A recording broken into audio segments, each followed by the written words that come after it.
My name is Robert Hayes, 45 years old, with hands that tell the story of every beam I've lifted, every foundation I've poured. 2 decades in construction management will do that to you. Weathered skin, calloused palms, shoulders that carry more than just physical weight. I run a site on the outskirts of town, overseeing crews, managing timelines, making sure buildings rise on schedule and under budget. It's honest work, the kind that doesn't apologize for existing. I met Laura at a charity fundraiser 18 years ago. I remember the gymnasium smell mixed with fresh coffee, folding tables laden with donated baked goods, and her standing by the refreshment station in a yellow volunteer t-shirt, handing out water bottles with a smile that could disarm a cynic. She was 23 then, all brightness and energy, the kind of woman who made you believe in goodness just by proximity. I was 27, already climbing the ladder at Brennan Construction, ambitious but grounded. We talked for 3 hours that day. She laughed at my terrible jokes about load-bearing walls. I walked away with her number and a feeling I hadn't experienced before: certainty. We married a year later. Nothing extravagant. 50 guests, a rented hall, flowers Laura arranged herself because she wanted it personal. Her parents approved of me. Stable job, no vices, respectful. My mother cried during the vows. It felt right, simple, real. Children never came.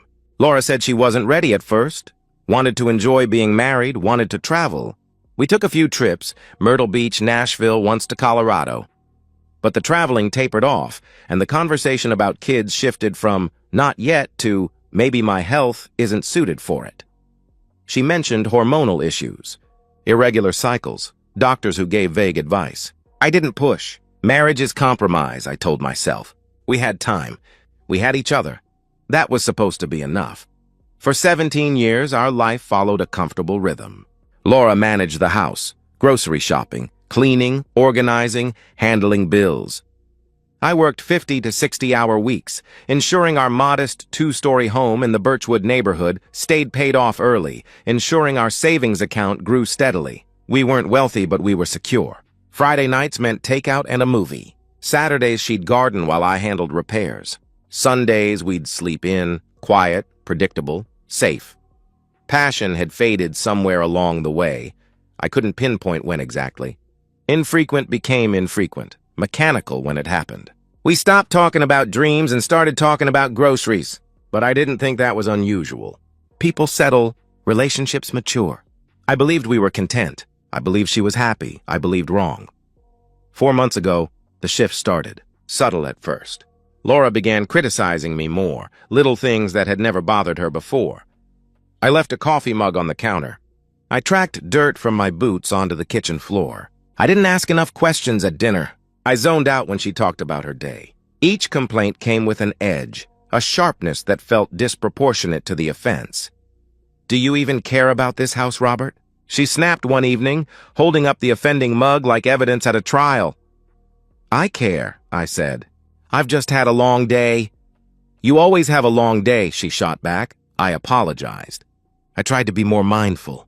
But the complaints didn't stop. They multiplied. I breathed too loud. I took up too much space on the couch. I didn't compliment her enough. The temperature in the house became Arctic.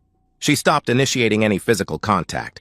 No kisses goodbye. No hand-holding during movies. At night, she'd turn her back to me in bed, creating an invisible barrier down the center of the mattress. When I tried to address it directly, she deflected. Are we okay? I asked one Saturday morning over breakfast. We're fine, she said without looking up from her phone. You seem distant, I pressed. I'm just stressed, Robert. Don't overthink everything, she replied dismissively. But I was overthinking everything. Because my gut, that primal instinct that kept our ancestors alive, was screaming that something was wrong. The phone became her constant companion.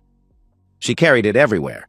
Bathroom, bedroom, kitchen. She angled the screen away whenever I walked past. She'd get texts and her expression would shift, a quick smile, hastily hidden. She started locking the bedroom door when she was inside, claiming she needed privacy. She showered more often, sometimes twice a day. She bought new clothes, wore makeup on random weekdays when she used to only bother for special occasions. One evening, I walked into the living room and she was laughing at something on her screen. A genuine, unguarded laugh I hadn't heard directed at anything I'd said in months. The moment she saw me, the laugh died. She locked her phone and set it face down on the cushion. "What's funny?" I asked. "Nothing." "Just a meme," she answered quickly. "Can I see?" I pressed. Her jaw tightened. "It's stupid." "You wouldn't get it," she said with an edge in her voice. "That night, I couldn't sleep." I lay beside her in the darkness, listening to her breathe, wondering when this stranger had replaced my wife. The doubt coiled in my chest like barbed wire. I wanted to be wrong. I wanted to believe stress, hormones, a midlife crisis, anything except the obvious, but instinct doesn't lie. I didn't confront her. Not yet. Confrontation without proof is just accusation, and accusation without evidence is just noise. Instead, I started paying closer attention. I noted when she texted, when she disappeared into the bathroom for 20-minute intervals, when her mood shifted from irritable to secretly pleased. I watched the way she looked at me, or rather, the way she looked through me, like I was an obstacle she was planning to remove. Something had changed. Someone had changed her, and I needed to know what I was dealing with before I made a move, because going into a fight blind is how you lose everything. I lay awake that night, staring at the ceiling, the knot in my gut tightening with every passing hour. Laura's breathing was steady beside me, peaceful, oblivious, or worse, unconcerned. I didn't know what I'd find when I started digging. But I knew one thing with absolute certainty. Ignoring it would destroy me faster than the truth ever could. I couldn't function. 3 weeks of watching Laura drift further away. 3 weeks of second-guessing every instinct. 3 weeks of lying awake at 2 in the morning wondering if I was losing my mind. The uncertainty was acid in my veins. I needed answers. I needed proof. I called Matthew on a Tuesday afternoon from the construction site. Standing in the shadow of a half-finished medical complex, concrete dust coating my boots. "I need your help," I said when he picked up. "Matthew Reeves." We'd known each other since sophomore year of high school, survived terrible part-time jobs together, stood up at each other's weddings. He worked in security systems now, commercial installations mostly, but he knew residential inside and out. He was the kind of friend who didn't waste time with meaningless questions. "What's going on?" he asked. "I think Laura's cheating on me," I told him directly. Silence on the other end. Not judgment. Just processing. "You sure?" he finally asked. "No. That's why I need your help," I answered. "You want cameras?" he stated. "Yes," I confirmed. "When?" he asked. "Saturday morning." "She'll be out," I replied. "I'll be there at 9, he said without hesitation. That was Matthew. No drama, no lectures. Just loyalty. Saturday came. Laura mentioned needing to run errands, groceries, the bank, maybe browse the home goods store. She'd be gone at least 2 hours, possibly 3. I watched her pull out of the driveway in her silver Honda Accord, waited until she turned the corner, then called Matthew. He arrived 15 minutes later in his work van, carrying 2 cases of equipment. "We didn't waste time. Where do you want coverage?" he asked, setting the cases on the kitchen counter. "Everywhere. Living room, kitchen, bedroom, hallway. I want every angle," I told him. He nodded. "Audio too?" "Yes," I confirmed. "You understand this is legal, right? Your house, your property. But whatever you find, you handle it smart. Don't let emotion make you stupid," he warned. "I won't," I promised. He studied me for a moment, then clapped my shoulder. "Let's do this," he said. We worked fast. Matthew was efficient, professional. The cameras were small, no bigger than a shirt button, mounted in smoke detectors behind picture frames in the corner of shelves. Invisible unless you knew where to look. He installed 5 in total, 1 covering the living room from the bookshelf, 1 in the kitchen above the refrigerator, 1 in the bedroom tucked into the ceiling fan housing, 1 in the hallway near the bathroom, and 1 in the home office Laura rarely used, but I wanted covered anyway. "Audio's the tricky part," Matthew explained as he synced the system. "Video's straightforward, but audio can pick up everything: TV, street noise, the refrigerator humming. You'll need to scrub through it carefully." "I will," I assured him. He connected everything to an encrypted app on my phone, password protected, backed up to a secure cloud server only I could access. He walked me through the interface. how to view live feeds, how to review recorded footage, how to download clips. Everything's motion activated to save storage, he explained. But you can also set it to record continuously if you want. Continuous, I decided. I don't want to miss anything. He finished the setup by 11:30. Laura wouldn't be home for at least another hour. Matthew packed up his equipment, paused at the door. Brother, whatever you find, and I hope you find nothing, you call me if you need anything. Day or night, he said seriously. I know. Thanks, Matthew, I replied. He left. I stood in the empty house, surrounded by invisible eyes, and felt the weight of what I'd just done. This was surveillance. This was distrust made tangible. But it was also self-preservation. I wasn't going to be blindsided. Laura came home at 1:15 carrying grocery bags, humming something under her breath. She didn't notice anything different. Why would she? The house looked exactly the same, but everything had changed. The next few days were psychological torture. I went to work, managed my crews, reviewed blueprints, handled problems, all while knowing that every moment at home was being recorded. I watched Laura through the app during lunch breaks, sitting in my truck, feeling like a voyeur in my own marriage. She moved through the house normally. Made lunch, watched TV, folded laundry, nothing suspicious, until Tuesday evening. I came home from work at 6:30. Laura was in the kitchen reheating leftovers. I greeted her. She gave me a tight smile, said nothing. I sat down in the living room, exhausted from a day of dealing with a delayed concrete delivery. 10 minutes later, she started. You left a coffee mug on the counter this morning, she said sharply. I glanced at her. I was running late. I'll get it, I replied calmly. You're always running late. You're always leaving messes for me to clean up, she accused. Laura, it's one mug, I pointed out. Her voice sharpened. It's never just one thing with you, Robert. It's a pattern. You don't respect this house. You don't respect me, she said. I felt the familiar tightening in my chest, the frustration of an argument that had no rational foundation. I stood up, walked toward the bedroom, refusing to engage. Don't you walk away from me, she shouted. I closed the bedroom door behind me, sat on the edge of the bed, and rubbed my temples. I could hear her moving around, muttering to herself.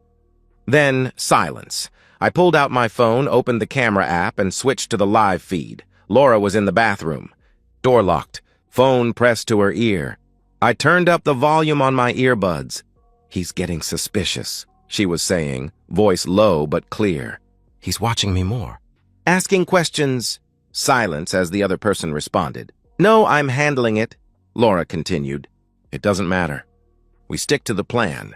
A few more weeks and it's done. My blood turned to ice. I know, baby. I know. Just trust me. I've got this, she said softly. Baby? She ended the call, checked her reflection in the mirror, and walked out of the bathroom. Her expression was calm, satisfied. I sat there, earbuds still in, phone trembling in my hands. Plan. What plan? Over the next week, I became obsessed with the footage. I watched everything. I scrubbed through hours of recordings, isolating key moments. Laura on the phone, always in the bathroom or the bedroom, always speaking in that low, careful tone. I couldn't always make out the other voice clearly, but her words were enough. He won't see it coming. The lawyer said it's straightforward. I just need to make it believable. And then, the most chilling part, I caught her practicing. It was Thursday afternoon. I was at the site reviewing a delivery invoice when I checked the app during a break. Laura was alone in the bedroom, standing in front of the full-length mirror. She was making faces, sad, hurt, frightened. She'd shift from one expression to another, studying herself critically, adjusting her body language. Then she picked up a makeup compact. I watched, frozen, as she carefully applied shading to her left cheek, darkening it, creating the illusion of a bruise. She did the same to her upper arm, blending the makeup to make it look like finger marks. She stepped back, examined her work, and smiled. Not a happy smile. A satisfied smile. She was rehearsing. Rehearsing what? That night I couldn't eat. I sat across from Laura at the dinner table, moving food around my plate, my mind racing. She didn't notice. She was scrolling through her phone, half smiling at something. How was your day? I asked, testing. Fine. she said without looking up. Anything interesting happen? I pressed. Not really, she answered dismissively. She was lying. I knew she was lying, but I kept my expression neutral, my voice calm. Okay, let me know if you need anything, I said. I won't, she replied coldly. I went to bed that night knowing something terrible was coming. I just didn't know when. 2 days later, I found out. Wednesday, September 18th. I'll remember that date for the rest of my life. The day had been brutal. A supplier screwed up a steel beam order, sent I-beams instead of H-beams, setting us back 2 full days. I spent 4 hours on the phone, arguing with procurement, reworking the schedule, dealing with subcontractors who were pissed about the delay. By the time I got home at 6:45, I was exhausted, mentally drained. I just wanted silence. Laura was in the kitchen when I walked in, stirring something on the stove. Pasta from the smell. She didn't acknowledge me, didn't turn around. I set my keys on the counter, loosened my boots, and walked into the living room. I collapsed onto the couch and turned on the TV, some home renovation show I wasn't really watching. My mind was still at the site, calculating delays, costs, contingency plans. You're home late again, she said from the kitchen doorway. I glanced toward her. Laura was standing there, arms crossed, her expression unreadable. Same time as always, I said evenly. You never spend time with me anymore, she accused. I exhaled slowly, too tired for this. Laura, I've been working. You know that? I replied. You always have an excuse. Her voice was rising now, accusatory. Maybe you're spending time somewhere else. With someone else, she said. The accusation hung in the air like poison gas. Absurd, ridiculous, infuriating. I didn't respond. I'd learned that engaging only made it worse, fed the fire she seemed intent on starting. I stood up and walked toward the bedroom, needing space, needing separation before I said something I couldn't take back. Don't you walk away from me, she screamed. I shut the bedroom door behind me, sat on the edge of the bed, and pressed the heels of my hands against my eyes. My head pounded. I could hear her moving around the house, muttering, slamming cabinet doors. I pulled out my phone and opened the camera app. Laura was in the bathroom again. Phone to her ear. Her expression was cold, focused, predatory. I couldn't hear the conversation clearly through the door, but I saw her nodding, saw her mouth moving rapidly. She ended the call, checked her reflection one more time, and walked out. The house went quiet. I thought maybe she'd calmed down. Maybe the storm had passed. Then the doorbell rang. My stomach dropped. I knew. Somehow in that instant, I knew. I opened the front door to 2 police officers. One was older, mid-50s, graying hair, tired eyes that had seen too much. The other was younger, maybe 30, rigid posture, hand resting near his belt. They weren't here for a noise complaint. Robert Hayes? The older one asked. Yes, I confirmed. We're responding to a domestic disturbance call. Your wife reported that you've been physically abusive. We need you to step outside, sir, he stated. The words didn't register at first. My brain couldn't process them. They sounded foreign, impossible. What? That's insane. I haven't touched her, I said. Sir, step outside. Now, the younger officer commanded. I'm telling you, this is... I started to protest. Laura appeared behind me. Tears streamed down her face. Bruises darkened her left cheek and upper arm, the same bruises I'd watched her apply with makeup days ago. Her hands trembled.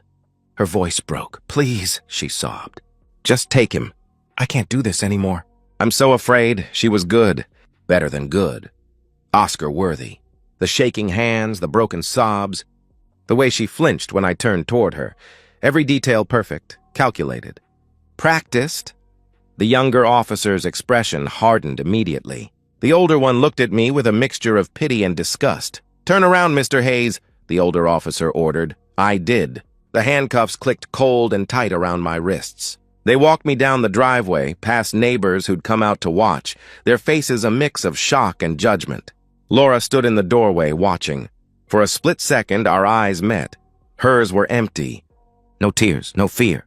Just cold, calculating satisfaction. They put me in the back of the patrol car. I sat there, hands cuffed behind me, staring at the metal grate separating me from the officers, my mind racing. The cameras. The footage. It was all there. Everything she'd done. Everything she'd faked. Recorded. At the station, they processed me. Fingerprints, mugshot, personal belongings logged and bagged. They put me in a holding cell, a concrete box with a metal bench and a toilet that reeked of disinfectant. I sat there for 6 hours, staring at the wall, trying to control the rage building in my chest. I called Matthew from the station's phone at midnight. He answered on the second ring. "Matthew, I need you to bail me out," I said urgently. "What the hell happened?" he asked, concern evident in his voice. "Laura had me arrested. Domestic violence. It's all fake. I have proof. I need you to get me out so I can start fighting this," I explained. "I'm on my way," he said immediately. He posted bail an hour later. I walked out of that station at 1:30 in the morning, climbed into Matthew's truck, and told him everything. He didn't interrupt. When I finished, he was silent for a long moment, then shook his head. "She's smart, but she's not smarter than video evidence. You need to call Lily White. Now," he advised. Lily White was a lawyer Matthew knew, divorce and criminal defense, sharp as a blade, no-nonsense reputation. I called her at 7 the next morning. She agreed to meet me at Matthew's place that afternoon. By then, I'd learned Laura had filed a restraining order. I couldn't go home. Couldn't access my own house. Couldn't retrieve my belongings. She'd effectively erased me from my own life in less than 24 hours. Lily arrived at 3. She was late 40s, sharp suit, cold eyes that assessed everything. She sat down across from Matthew and me, opened her laptop, and got straight to business. "Show me the footage," she instructed. I walked her through it, every clip. Laura applying the makeup. Laura on the phone discussing the plan. Laura rehearsing her expressions. The 911 call with her practiced, trembling voice. Lily watched without expression. When I finished, she leaned back and nodded slowly. "This is airtight. She staged everything. The bruises are makeup. The fear is acting. And you have her on audio discussing premeditation with who?" she asked. "Someone named Derek Mallory," I answered. She typed the name into her laptop. "I'll run a background check. If he's involved, he's going down with her," she stated firmly. 2 days later, Lily called me with an update. Derek Mallory, 36 years old, personal trainer at Peak Fitness on Riverside. 2 prior relationships that ended badly. Both women filed complaints claiming he was manipulative and financially opportunistic. Phone records show he and Laura have been in contact for 3 months. Frequent calls, late nights. "This isn't just infidelity, Robert. This is conspiracy to commit fraud," she explained. I felt nothing. No anger, no betrayal. Just cold clarity. "What's next?" I asked. "She's filed for divorce.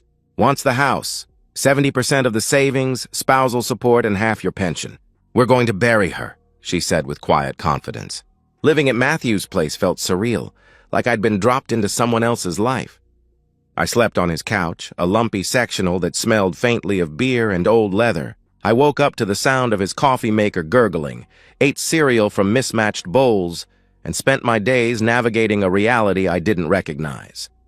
The restraining order meant I couldn't go near the house, couldn't drive down Birchwood Lane, couldn't retrieve my clothes, my tools, my personal documents. Laura had erased me from my own life with a single legal filing, but I didn't panic. I didn't rage. I stayed quiet. I followed Lily's instructions to the letter. Lily was methodical. We met every few days in her small office downtown, fluorescent lights humming overhead, stacks of case files lining the walls. She went through every second of footage, isolating key moments, creating a timeline, building an airtight narrative. "This is the most clear-cut case of fraud I've handled in 10 years, she said during one meeting, tapping her pen against the desk. "But we need to be thorough. Judges appreciate precision. Juries appreciate emotion. We'll give them both." She hired a forensic audio analyst to enhance the recordings, ensuring every word was crystal clear. She pulled phone records, credit card statements, security footage from Peak Fitness, showing Laura and Derek entering and leaving together. She interviewed neighbors, documented Laura's social media activity, tracked her movements. Meanwhile, Laura moved forward like a woman who'd already won. I heard through mutual acquaintances, people I'd known for years who suddenly treated me like a pariah. that she'd redecorated the bedroom, thrown out my clothes, donated my tools to Goodwill. She posted photos on Facebook, smiling in the living room, captions about new beginnings and finding my strength. She was playing the survivor card, painting herself as the brave woman who'd escaped an abusive marriage. Derek Mallory's background made me sick. Lily dug deep, 2 prior relationships, both ending badly. One ex-girlfriend claimed he'd isolated her from friends, convinced her to give him access to her bank accounts, then disappeared with $10,000. No charges filed because she couldn't prove it. The other ex described him as charming until he wasn't, claimed he'd manipulated her into covering his rent for 6 months before ghosting. He wasn't just Laura's lover.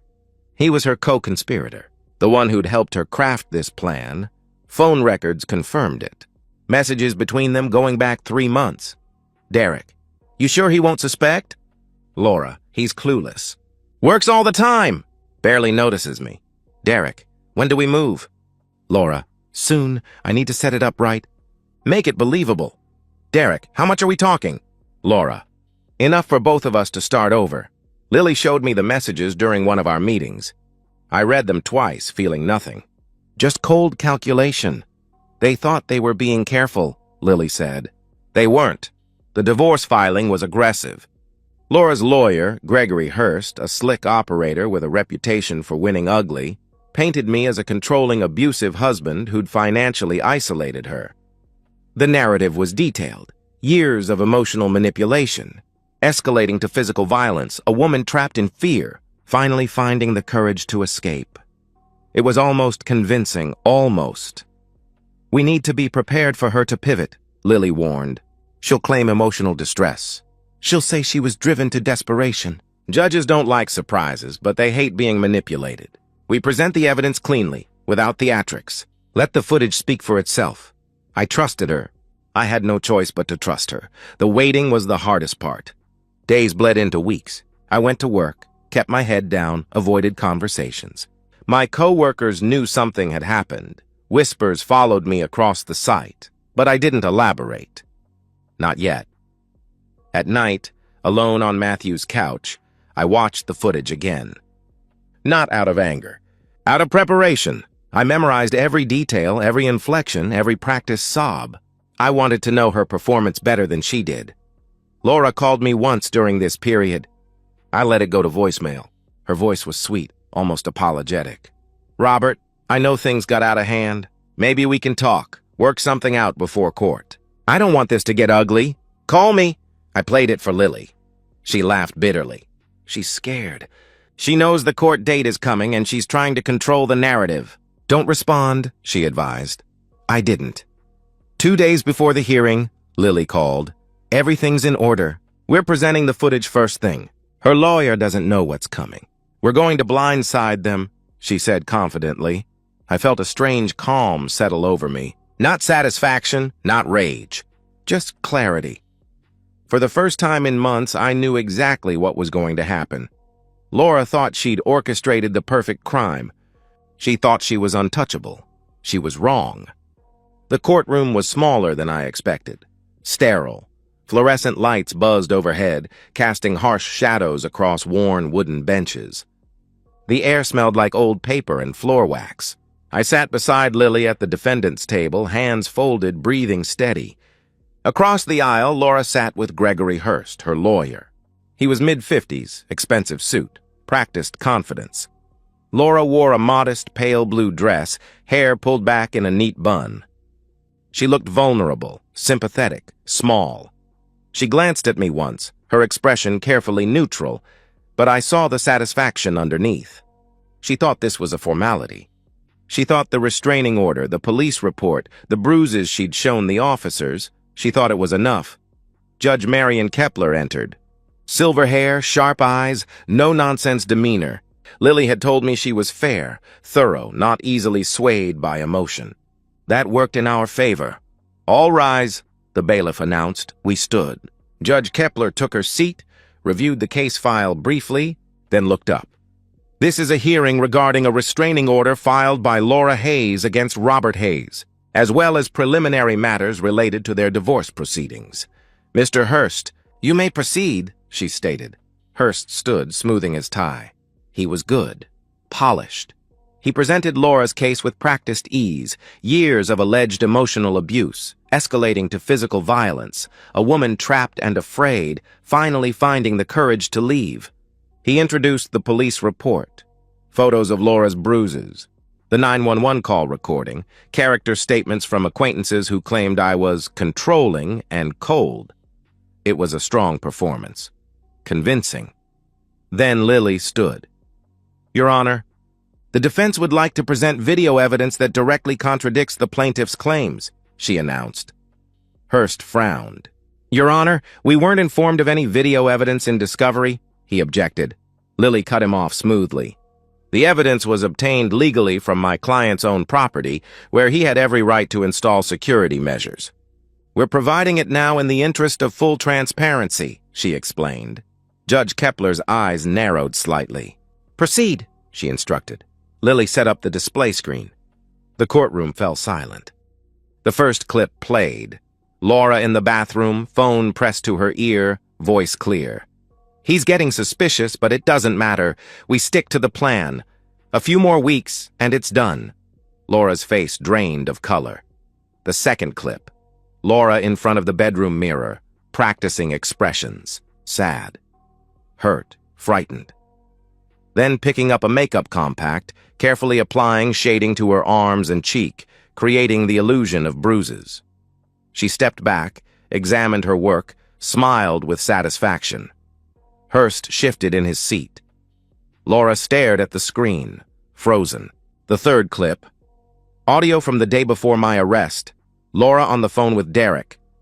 It's happening tomorrow night. I'll start the fight, he'll walk away like he always does, and then I call. Make sure you're ready to back me up if they ask questions. The courtroom was silent. Lily played the 911 call next. Laura's voice trembling and afraid. Please, I need help. My husband, he's been hurting me. I'm afraid he'll do it again. But now, with the context of the footage, the performance was transparent. Hollow, calculated. Judge Kepler leaned forward.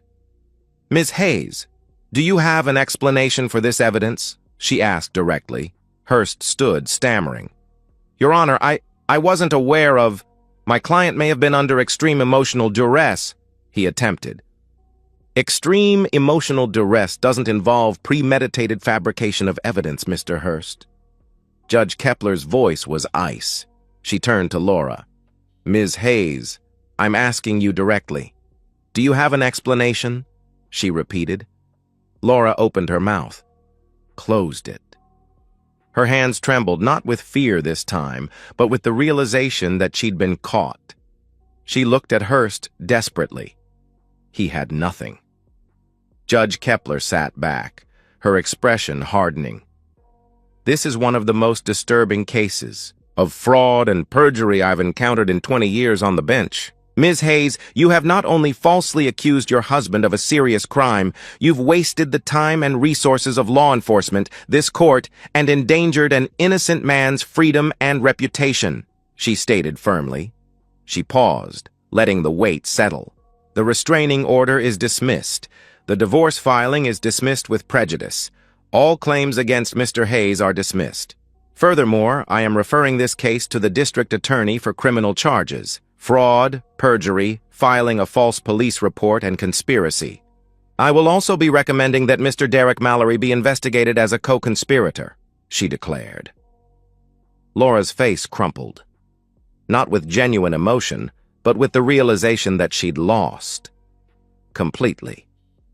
Judge Kepler turned to me. Mr. Hayes, you are free to return to your home and your life. I apologize on behalf of this court that you were subjected to this ordeal, she said. I nodded. I didn't smile. I didn't gloat. I just stood, shook Lily's hand, and walked out of that courtroom. Behind me, Laura stayed seated, head in her hands, Hurst whispering urgently beside her. I didn't look back. Outside, Matthew was waiting by his truck. He clapped my shoulder, said nothing. We drove back to his place in silence. Justice didn't taste sweet. It tasted like freedom. The house felt different when I walked back inside 3 days later. Not foreign, but not quite familiar either. It was mine again, legally, physically, but it carried the weight of everything that had happened within its walls. I walked through each room slowly. Laura had changed things. New curtains in the living room. Furniture rearranged. My favorite chair moved to the garage. Small acts of possession, erased now. I left the cameras in place. Not out of paranoia, but practicality. I'd learned the value of documentation. Some lessons don't fade. The district attorney moved quickly. Laura and Derek were both charged. Laura with fraud, perjury, filing a false police report, and conspiracy. Derek with conspiracy and aiding in the commission of fraud. The evidence was overwhelming. No plea deals, no leniency. They went to trial separately. Both were convicted. Laura was sentenced to 3 years. Derek got 2. They weren't in the same facility, and from what I heard through Lily, they blamed each other. The relationship that had fueled their scheme disintegrated under the weight of its own lies. I didn't attend the sentencing. I'd already gotten what I needed. Work became my anchor. I threw myself into projects, took on extra responsibilities, rebuilt routines that had been shattered. My coworkers stopped asking questions. Life moved forward. Matthew checked in regularly. "You doing okay, brother?" he'd ask. "Yeah," I'd tell him. And I meant it. A few months after the trial, I met someone. Her name is Claire. She's a project architect, 42, divorced with no kids. We met at a construction, industry networking event, started talking about design flaws in commercial builds, ended up getting coffee. It's been slow, deliberate. She knows what happened, I didn't hide it, and she appreciated the honesty. "You handled it the right way," she said one evening over dinner. "You didn't let anger make you stupid." I smiled. "A friend told me the same thing," I replied. "We're taking it slow. No rushing, no assumptions, just 2 people figuring out if there's something worth building." I still think about Laura sometimes. Not with anger, but with a strange detachment.